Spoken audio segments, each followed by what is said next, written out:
Closer than ever, India and Qatar have deepened their ties despite differences. The visit of Qatari Emir Sheikh Tamim bin Hamad Al Thani, a decade after last visit to India, has led to reaffirmation of the deep ties between two countries. While they do not always share the same worldview, both countries recognize each other's importance on the regional and global stage. For Qatar, India is globally connected power, maintaining a balance with all players in the West Asian region, including Saudi Arabia, UAE, Iran, and Israel. Indian expatriates are often seen as the backbone of Qatari economic activity. For India, Qatar is a Gulf power, a huge source of remittances, and a partner with major geostrategic role. Qatar also provides 45% of India's LNG needs, which makes up about half of the bilateral trade of $15 billion between the two countries. While Qatar is home to a US military base which houses the UK and the Australian Air Forces, it also hosts groups such as Hamas and Taliban and maintains ties with regional militia groups. In its recent decision to broaden its engagement with the Taliban regime in Afghanistan, Narendra Modi government has leaned on Qatari's leadership. In addition, the Qatari Amir's decision to pardon eight former Indian naval personnel reportedly accused of spying and handed the death sentence in 23 has helped forge a closer understanding. It is fitting and long overdue that the long after the talks in Delhi, India and Qatar decided to upgrade ties to a strategic partnership, given that India already has strategic partnerships signed with the Gulf Cooperation Council, including the UAE, Saudi Arabia, Oman, and Kuwait. They also signed a double taxation avoidance agreement and MOUs in areas including sports and youth affairs. They agreed to double bilateral trade by 2030, and Qatar is to invest $10 billion in India in infrastructure and manufacturing sectors in other areas. While the joint statement and readouts dwelt on bilateral bonhomie, the geopolitical undertones of their summit cannot be ignored. The Qatari Amir's visit comes amid turmoil in the Gulf region over the Israel Gaza conflict and the US President Donald Trump's outrageous plan to clear 2 million Palestinians from their homeland in the name of national regional peace. Every country in the Gulf region has voiced its opposition to the Trump announcement. And in New Delhi's relative silence has been noted. Well, the joint statement said the both sides conveyed their respective positions on the Israel-Hamas issue. It did not detail those positions. As Arab GCC and the OIC members meet this week to discuss the challenge from developments in Gaza, the India-Qatar talks may have delivered the opportunity for both sides to bridge the divide between them, even as Delhi and Doha committed to a much stronger forward-looking bilateral partnership. Any solution to Ukraine war will have to find acceptance in Europe. The talks between US and Russia officials in Riyadh, the first major diplomatic interaction since Russia's invasion of Ukraine in 2022, marks the beginning of the reset in ties between the two former Cold War adversaries, led by US Secretary of State Marco Rubio and Russia's Foreign Minister Sergei Lavrov. The two sides agreed to restore staffing at their respective embassies, explore closer economic cooperations, and set up high-level team to start talks to end the Ukraine war. US President Donald Trump has signaled that he might meet his Russian counterpart Vladimir Putin later this month and secure the deal, which is a decisive shift in America's policy towards Russia. Under the former Biden administration, the US has emerged as Ukraine's biggest military and financial backer. The US had also led global efforts to weaken Russia's economy through biting sanctions. Mr. Trump has thrown away Biden policy and adopted a new approach of rapprochements with Russia, something reminiscent of Henry Kissinger's historic outreach to Mao Zedong China at the height of Cold War and America's disastrous war in Vietnam. Mr. Trump's push for stability with Russia is rooted in a sense of realism. He does not seem Russia, a pale shadow of what the Soviet Union used to be as America's main challenger. It is unrealistic, as Pete Hegseth, US Defense Secretary, put it, to expect Ukraine to turn around of the war. Mr. Trump is also opposed to further American aid for Ukraine. He wants to focus on America's resources on China while building a better predictable relationship with Russia, a reverse Kissinger approach. While this is a broad strategic framework of Mr. Trump's Russia's reset, the victim in the battlefield is Ukraine, which has already lost over 20% of its territories and thousands of its men. The US, which offered Ukraine NATO membership in 2008, now says an outcome is not practical. Such an outcome is not practical. The Trump administration has also ruled out security guarantees to Ukraine, passing that responsibility to Europe, which stands divided. The US, which offered Ukraine NATO membership in 2008, now says such an outcome is not practical. Trump administration has also ruled out security guarantees to Ukraine, passing that responsibility to Europe, which stands divided.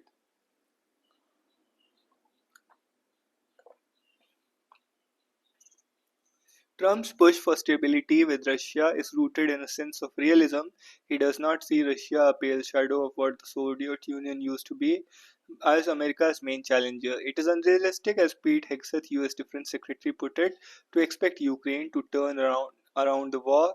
Mr. Trump is also opposed to further American aid for Ukraine. He wants to focus America's resources on China while building a better predictable relations with Russia. A reverse Kissinger approach. While this is the broad strategic framework of Mr. Trump's Russia reset, the victim in the battlefield is Ukraine, which has already lost over 20% of its territories and thousands of men. The US, which offered Ukraine NATO membership in 2008, now says such an outcome is not practical. The Trump administration also ruled out security guarantees to Ukraine, passing that responsibility to Europe, which stands divided. So Ukraine today does not even have a seat at the table when Russia and America where when Russia and America talk. When great powers quarrel and reset, smaller countries that get caught in proxy conflicts often suffer, but excluding Ukraine and Europe from any settlement that would determine both Ukraine's future and Europe's security architecture would be wrong morally and practically. If Mr. Trump wants to build his reset on strong foundation, he should strive towards a settlement that is acceptable to all parties: US, Russia, Europe, and Ukraine.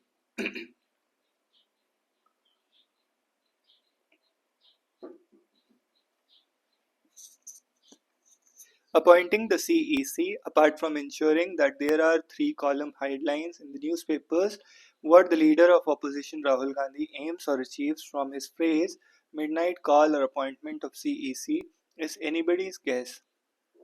That he has been reacting to every move by the BJP Modi government ever since he appeared in politics is known to all.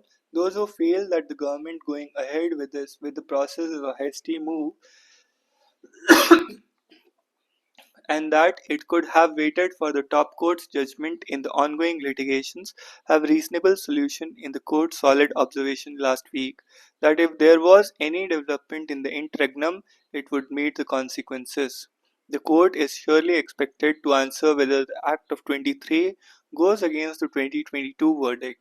I find little chance on that the court will insist on the Chief Justice of India's constant presence in the panel, that the issue is not very important can be deducted from the court's line that it would now try to hear the case on March 19.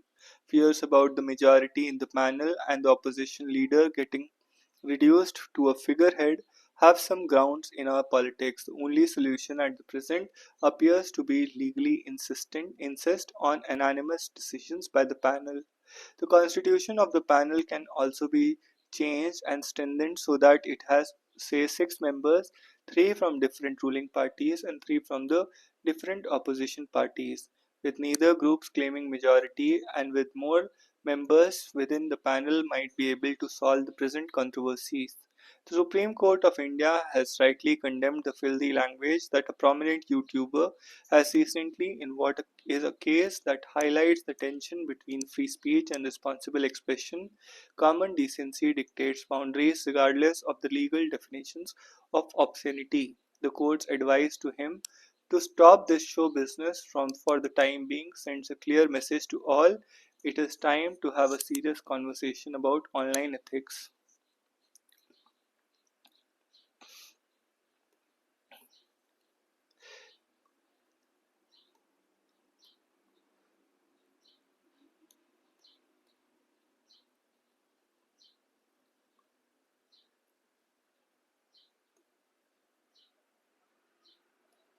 If there was any development in the interregnum, it would meet the consequences. The court is surely expected to answer whether the Act of 23 goes against the 22 verdict. I find little chance that court will insist on Chief Justice's constant presence in the panel. That the issue is not very important can be deduced from the court's line that it would not try to hear the case on March 19. Fears about the majority in the panel and the opposition of leader getting reduced to a figurehead have some grounds in our politics. Only solution at present appears to be legally insist on unanimous decisions by the panel. The constitution of the panel can also be changed and strengthened so that it has say six members, three from different ruling parties and three from different opposition parties, with neither group claiming a majority. With more members within, the panel might be able to solve the present controversies. Manipur's worsening humanitarian crisis. The India-Myanmar borderlands remain a data-deficient region despite their long history of armed conflict, displacement and humanitarian crisis. The complexity of Manipur conflict, along with restricted access and adverse security conditions, has led to huge gaps in documenting humanitarian needs. In Manipur, the lack of reliable data obscures the true scale and of vulnerability and devastation. Misinformation and disinformation further cloud an empirical understanding of the conflict, making it crucial to highlight the serious implications of these information gaps for affected populations. Recent estimates indicate that approximately 58,000 individuals have been forcefully displaced and are living in hundreds of relief camps in the valley and hill districts. Post displacement is dynamic and data collection remains fragmented. In addition, nearly 12,000 people fled to Mizoram and at the peak of the conflict, while nearly 7,000 sought refuge to Nagaland, Assam, and Meghalaya. A critical issue since the onset of the conflict has been the breakdown in the chain of accurate humanitarian information due to the physical separation of the Meitei and Kuki-Zomi communities. Official estimates breakdown in the chain of accurate humanitarian information due to physical separation of the Meitei Koki-Zumi communities. Official estimates account only those in registered relief camps, omitting unregistered individuals living with relatives in temporary shelters or displaced across multiple locations. Those who have left the state due to conflict-related circumstances are also unaccounted for. A significant but unrecognized category of those affected individuals includes thousands of Manipuri youth who have left in search of better education and livelihood. Another overlooked group comprises those forced to seek medical care outside the state. The conflict has drastically altered the healthcare seeking uh, behavior in Kuki-Zomi dominated hill districts, with major tertiary healthcare institutions in the Imphal still inaccessible. Consequently, individuals may take circuitous routes through Mizoram for those in Churachandpur, Chandel, and Tingnaupal, or Nagaland for those in Kangpokpi. Meanwhile, displaced populations in the Imphal Valley struggle with increasing out-of-pocket expenses for medical treatment, often lead to discontinuation of care. Manipur's healthcare system, already marked by disparities between the valley and hill districts, has deteriorated. The absence of systematic documentation results in underreported cases of mortality, malnutrition, and disease outbreaks. Threats to medical facilities and blockades on essential medicines also remain largely unrecorded. Mortality due to delayed medical access has become an issue, with an average journey times of patients from Churachandpur between 17 hours and 24 hours. Some cases documented by humanitarian data platform highlight the severity of the situation. On May 29, 2023, a 63-year-old displaced person died of cardiorespiratory failure and chronic kidney disease in the Kangpokpi district due to lack of dialysis facilities. In January 23, a mother died from excessive bleeding after her childbirth in a relief camp in Churachandpur district. At the same time, a 1-month-old infant was rescued from a relief camp in Bishnupur district after being abandoned by her parents who were unable to care for her. On September 22, 23, 1-year-old girl died from pneumonia in a relief camp in Churachandpur district. A recent local media report has documented at least 13 deaths in relief camps in the valley, including suicides. A study of doctors from the Regional Institute of Medical Sciences in the displaced person camps in the Imphal East district found that 65% of the respondents suffer from post-traumatic stress disorder, while 24% experience severe moderate anxiety and 15% have severe anxiety. In Churachandpur district, an ongoing study by a community research institution, Nest Suicide Survey, recorded at least 3 cases, including a 70-year-old displaced man who struggled to adapt to camp life after losing his previous livelihood. It has been more than 2 years since the relief camps were formed, yet the basic humanitarian needs of food, water, shelter remain largely unmet.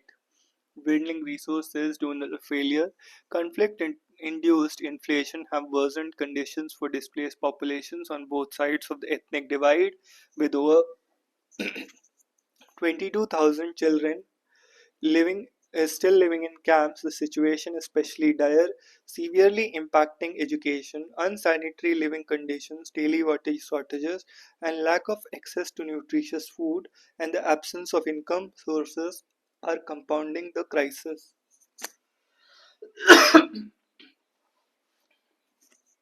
Although violence has decreased in terms of casualties and conflict incidents along the inter-district boundaries, forced displacement remains a peripheral issue. Humanitarian crisis and relief camp persist, with high risk of outcomes worsening as the situation extends in the third year. My mitigating measures are needed. The first is the enhancing external cross-cutting humanitarian support by external agencies, including corporate social responsibility entities, to vulnerable populations. The second is augmenting the supplies of a clean drinking water, which is a serious issue as a significant portion of household incomes is being used to get water from private sources. The third is creating humanitarian corridors that enable the emergency evacuation of serious patients from the hill districts through Imphal Airport. And fourth is the restoration of supply chains for the transport of essential commodities, food items, and medical supplies into the hill districts and vice versa through neutral communities, thereby mitigating inflationary pressures. The first is enhancing cross-cutting humanitarian support by external agencies. Cross-cutting humanitarian support by external agencies. Second is augmenting supplies of clean drinking water, which is a serious issue as a significant portion of household income is being used to get water from private sources. Third is creating humanitarian corridors that enable the emergency evacuation of serious patients from the hill districts.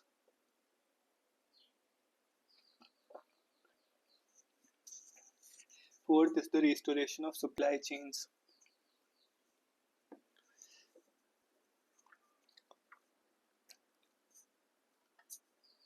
Manipur is in need of a greater common good politics. On February 13, 25, Article 356 of the Constitution was invoked in Manipur and state came under the president rule. It made way for the President of India to take charge of all administrative and legislative functions of the state from Manipur Council of Ministers. The State Assembly, however, has not been dissolved but kept under animated suspension instead, indicating that rather than having a fresh election to the Assembly after the President rule, the ruling BJP and its legislators are being given time to tide over their differences to resume power. For 20 long months of lawless anarchy in the state, ever since communal mayhem descended on it on May 3, 2023, the union government did not consider this emergency step despite there being demands for it many quarters. Why the move now? Obviously, the primary consideration is still not the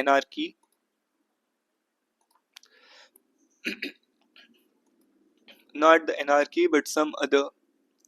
One of these is technical, and Article 174 of the Constitution requires that the space between two assembly sessions is not more than 6 months, a deadline which expired on February 12. The deadline has closed in because the assembly has skipped its winter session, and therefore the budget session was planned to begin on February 10, 2 days ahead of this deadline. However, on the afternoon of February 9, the Manipur Chief Minister N. Biren Singh resigned, a move that was probably compelled by the BJP's central leadership in order to avoid a possible split in the BJP legislative party as dissidence against Mr. Singh was becoming intense. The opposition Congress was poised to move a no confidence motion against the government, and it was feared that dissenting ruling MLAs were ready to risk disqualification to support the motion if Mr. Singh remained as chief minister.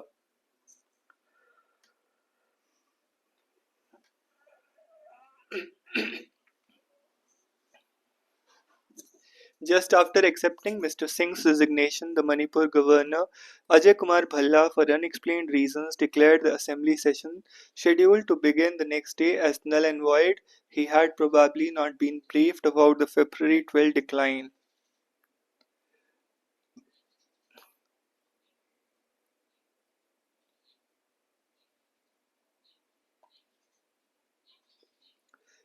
He also thought that the new chief minister could take charge and assembly summoned again. However, a bitter struggle between the loyalists of the Mr. Singh and dissidents on those who should succeed Mr. Singh made this impossible. The state was in a constitutional limbo, and by then, with only a caretaker government and a lapsed assembly session deadline, had little other option than the president rule invoked. This was done on February 13 without dissolving the assembly. According to the Ministry of Home Affairs' reply to an online RTI application in 2016, Manipur has had president rule 10 times. This will be its 11th time, making it the one of the most vulnerable states to having this extreme measure taken. This also reflects the fractured nature of its political landscape, but this is not surprising given its ethnic diversity. Manipur has 33 recognized scheduled tribes, most falling into Naga and Kuki. 33 recognized scheduled tribes, most falling into Naga and Kuki. Now, Kukis or groupings. There are also the majority Metis and Pangals or Methi Muslims who are considered non-tribals. In addition, there are several non-tribal communities such as Nepalis, Punjabis, Tamil Marwadis who constitute a substantive percentage of the state's projected population of about 3 million. Unfortunately, they are virtually invisible and taken for granted. Adding to this complication is what has been termed as the politics of populism, a book Righteous Demographs, Populist Policies in South Asia and Beyond by provides many insights into the problems unfolding the micro canvases such as Manipur. A brief sketch of their propositions will be helpful. The author starts with the Google Dictionary definition of term political populism, which is a political approach that strives to appeal ordinary people who feel that their concerns are disregarded by established elite groups. What is interesting and relevant are three broad categories of political populism that the authors profile. First is reordering populism, and its representation is broad, not sectarian. Its appeal is the idea of restructuring the moral order, such as by championing or else using issues such as poverty, uplift, and farmers' right to further political gains. Politicians who successfully push such agendas and emerge as leaders also tend to be majoritarian and autocratic. The second is additive populism, which falls under campaigns for inclusion by those expanded a political movement. For instance, by Nepalis for inclusion in the larger scheme of Manipur political establishment would fit into this category. These seek realignment, not radical restructuring.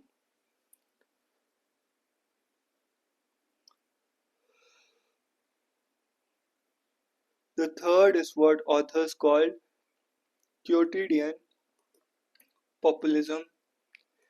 Quotidian populism.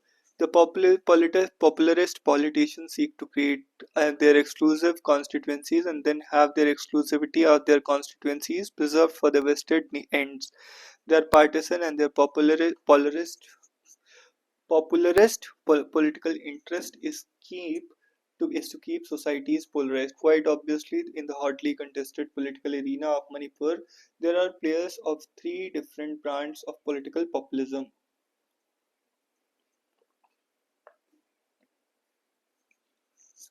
Those who follow the politics of Manipur in the wake of state's nearly 2-year-old ethnic strife between the two major communities, the Meiteis and Kukizos, would also have noticed this. The fight have remained between the government of Manipur, the then headed by N. Biren Singh, and the Kuki-Zo tribes, considering the chief reasons for all the animus were Mr. Singh's drive against forest encroachers.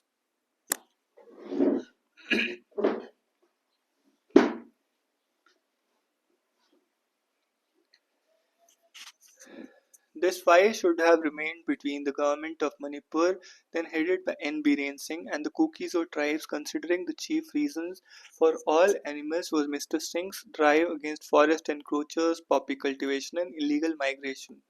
These were pursued rather insensitively and with accusatory popularist fanfare that would have dehumanizing and humiliating for those at the receiving end. Unfortunately, the politics of populism of Mr. Singh, as well as those of the elite,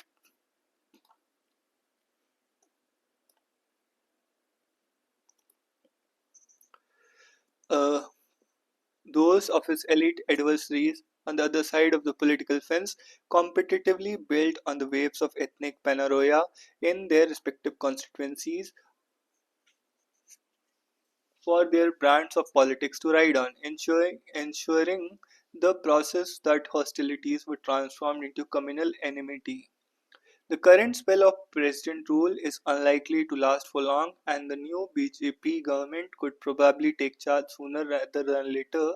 But whether there is such a government in place or whether president rule continues, the challenges ahead are far from simple. On consideration of the irredenta reality, population movements across international border must be allowed to continue, but not in an uncontrolled manner like in the past. Similarly, the drive against poppy cultivation or forest encroachment must continue, but sensibly and sensitively.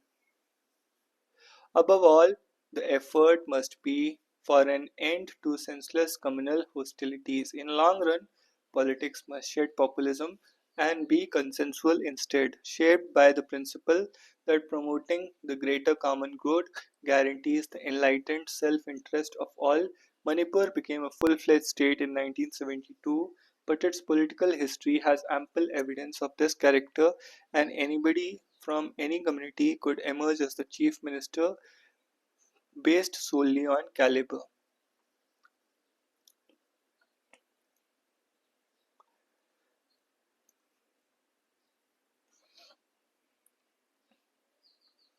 President rule and the road ahead. The central intervention in Manipur is crucial but insufficient step to restore normalcy, trust, and state's infrastructural power.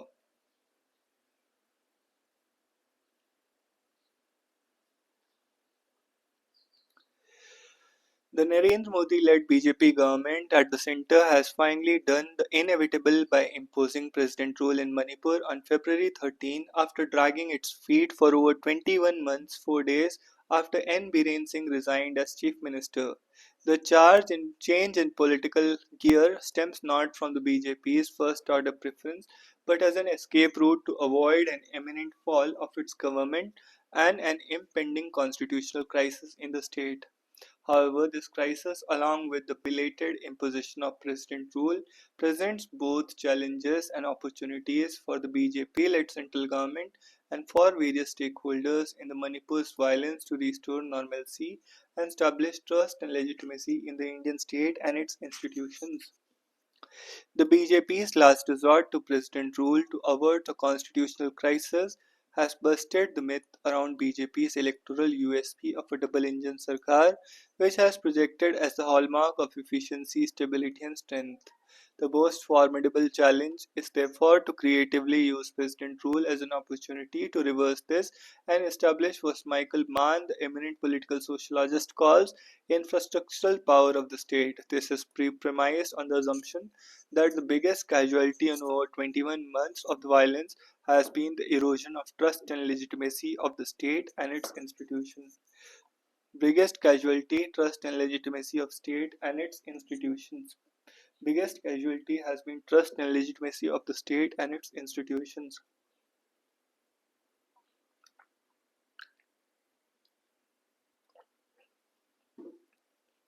Extensive reports show how complexity and partisan role of the state government and its police forces during the violence have not ruptured shared territorial space but have also drastically eroded citizens' trust in the state government.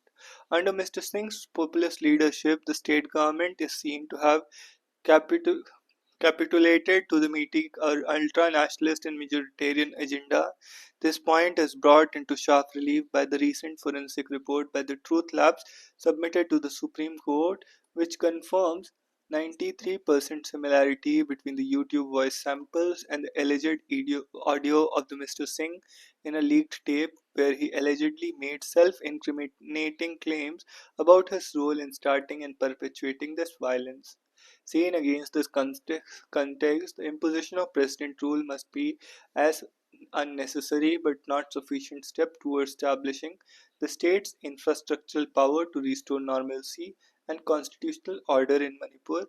If the capacity of the state to autonomously regulate state society relations is a hallmark of this power, then it must not recapitulate to powerful ultra-nationalist and majoritarian agenda of social forces and popularist leaders.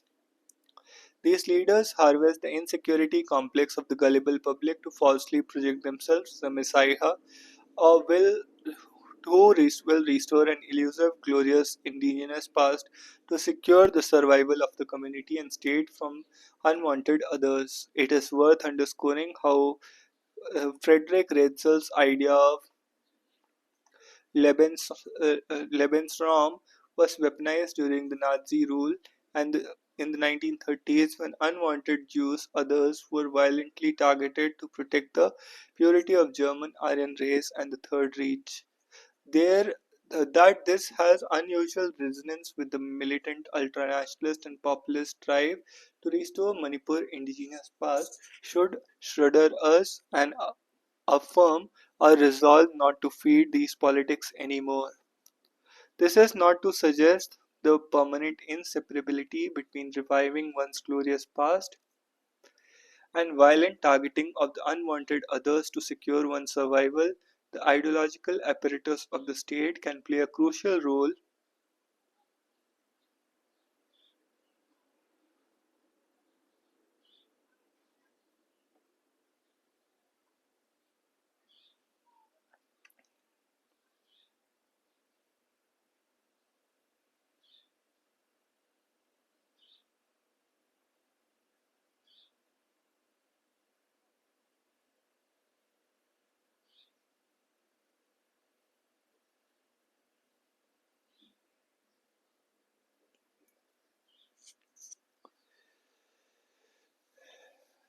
This is not to suggest permanent inseparability between reviving one's glorious past and violent targeting of the unwanted others to secure one's survival.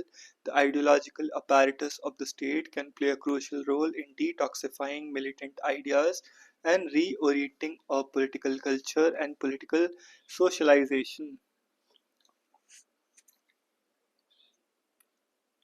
in ways that promote our connected and shared past. The present and future pathways of communities and state must be built on the principles of justice, mutual trust, respect, and recognition of each other's distinctiveness. Along with this, it is imperative that the state must be seen to uphold the rule of law and the constitutional order to secure not only equality of citizens before the law but also equal protection of the law. Outsourcing law and order to vigilante and armed groups using them as proxies to further ultra-nationalist and majoritarian agendas, randomized stereotyping and selectively targeting a community among others must be stopped. They must be firmly dealt with in accordance with relevant provisions of the law without fear of favor. Only when the state rises above partisan interest and insulates itself from the powerful forces can effectively regulate state-society relations in Manipur to promote trust and legitimacy of the state and institutions. As M. Sajid Hassan, a former bureaucrat turned academic activist with extensive field experience in Manipur and Mizoram, has reminded us, identity crisis and its attendant violent conflict stems primarily from a legitimacy crisis of the state and not the other way round. For Mr. Hassan, building legitimacy of the state institution is the most critical challenge in deeply divided places if social order, peace, and stability were to be preserved. Once the infrastructural power of the state is established, concerted attempts must be made to demobilize and disarm armed groups across the divide. Accountability must be fixed expeditiously for the atrocious crimes against committed during this violence to deliver justice.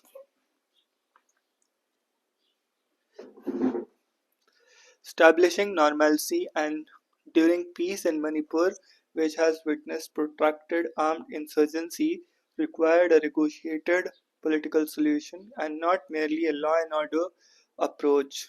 Declaring Manipur as the hill state is one such solution offered by certain quarters to neutralize a separate administrative demand by the Kuki Zomi Hamar groups.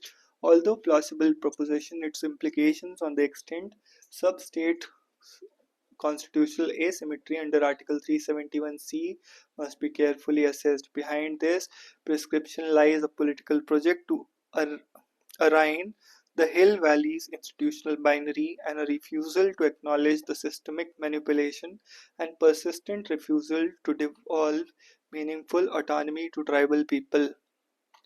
Flattening and homogenizing institutional arrangement in ways that dissolve the extant sub-state constitutional asymmetry and the protective discrimination enjoyed by the tribal groups on matters pertaining to the representation, jobs, land rights is the surest means to perpetuate the oppressive and assimilate structure.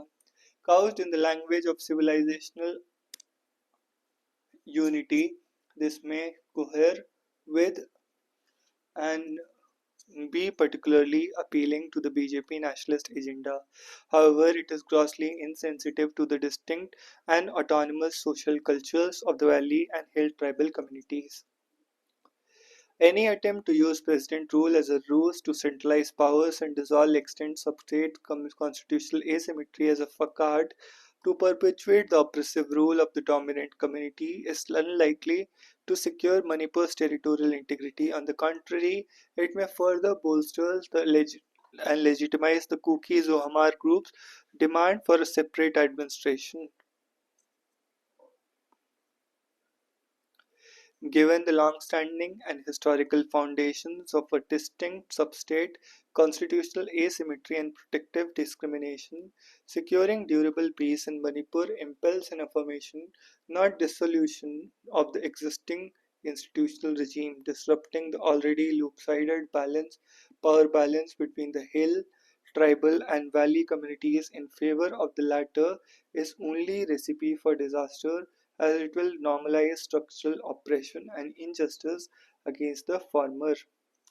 The current spell of President's rule must be leveraged as a sincere and objective audit of institutions in the state to decentralize rather than centralized power, rectifying the existing gaps in representation and effective redistribution of goods and services to all communities must be corollary.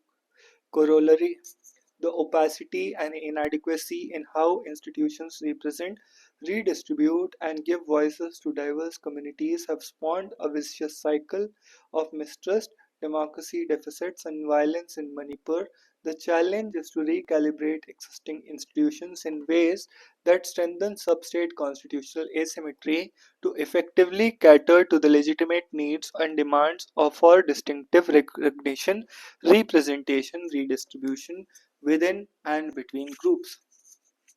Any misguided attempts to pander to the majoritarian whims and fancies which perpetuate oppressive rule and threaten to disrupt and endanger our constitutional foundations and values must be avoided and resisted at all costs. Myanmar, Manipur, and strained borders, political instability in Myanmar, and the resulting refugee influx are straining Northeast India's security, economy, and border management, necessitating a response to maintain stability and economic engagement. Political instability in Myanmar and the resulting refugee influx, are straining Northeast India's security, economy, and border management, necessitating a response to maintain secure stability and economic engagement.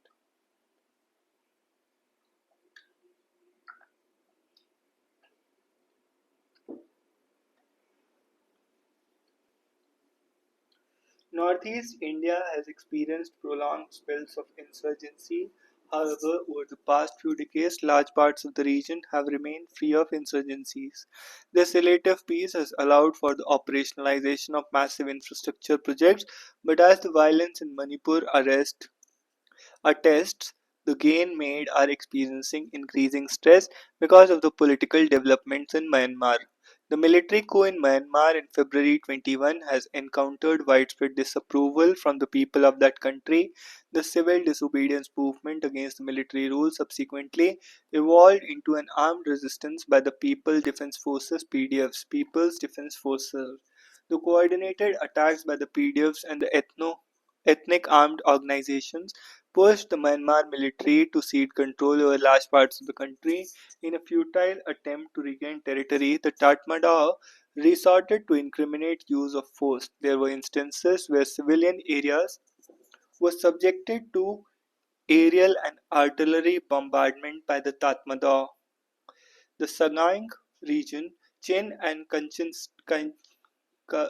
states bordering northeast India often witnessed heavy fighting between resistance forces and the Tatmadaw. In northeast India, there are many ethnic groups such as the Mizo-Chin Kuki that inhabit both sides of the India-Myanmar border. Mizo-Chin Kuki, Mizo-Chin and Kuki, Mizo-Chin Kuki that inhabit both sides of the India-Myanmar border and share strong community and familial ties. Recognizing these ethnic interactions, the governments of both countries instituted a free movement regime after independence for people living within 40 kilometers on either side of India-Burma border, which was subsequently reduced to 16 kilometers. The FMR allowed the people in designated areas to move across the border without being subjected to cumbersome paperwork and such as visas.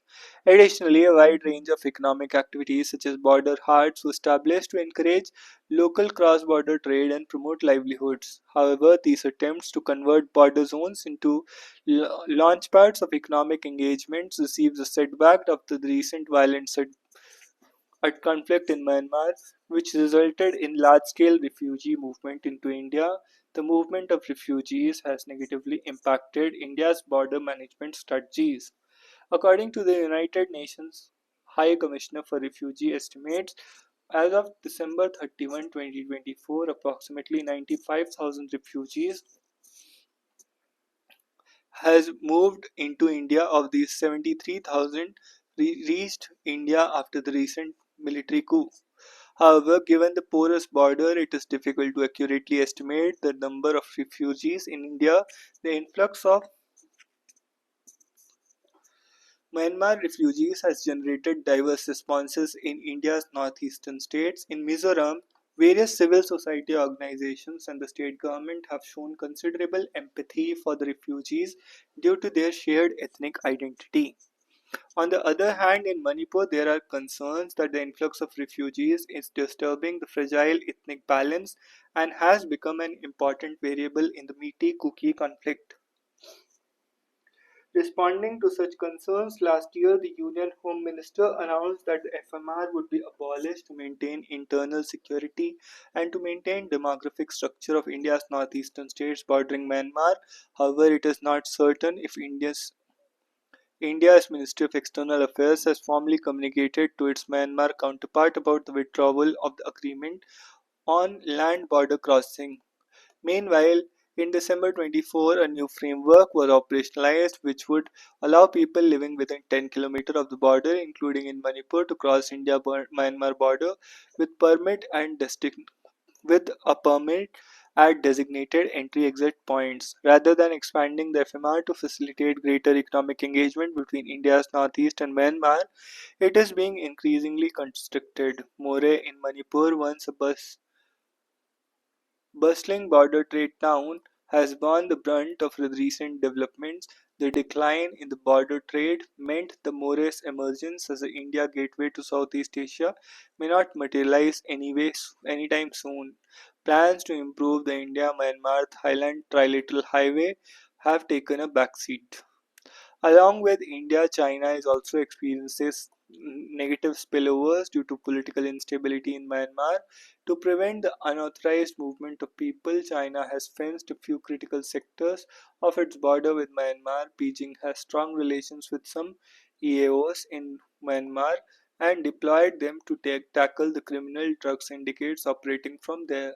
China deploys considerable economic resources and a member of UNSC, which gives a greater space to engage with diverse actors in Myanmar with relative ease. Unlike China, India is not member of UNSC and must operate within liberal democratic framework. Yet India must craft a more calibrated and comprehensive response to developments in lest developments in Myanmar, lest Manipur will continue to fester. To ensure peace in the region, the consolidation of unhealthy relationships between Indian insurgent groups and armed groups across the border needs to be arrested. Therefore, it becomes imperative to engage various ethnic organizations in Myanmar. There is also an urgent need to provide increased humanitarian relief and in the long run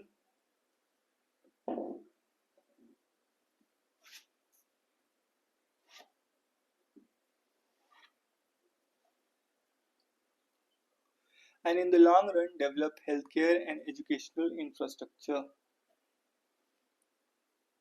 In the Myanmar near the border with Manipur and Mizoram in India.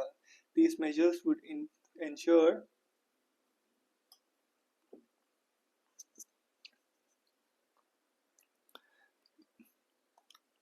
that population seeking basic needs does not have to make strenuous efforts to enter India. Further, in India, in collaboration with select neighbors of Myanmar, must nudge all stakeholders in that country to move towards a more federal democratic polity. With political uncertainty in Bangladesh and the civil war in Myanmar, the prospect of Northeast India's enhanced external economic engagement is dim at the moment. Therefore, the Indian government will have to spend more resources to maintain economic growth in the region. Despite current security situation along the borders, including Manipur, the long-term objective of border management practice in North India should be to increase economic interactions with Southeast Asian countries. Policy framework should be geared to achieve such an objective in the first available opportunity. So that's all in this one. See you in the next.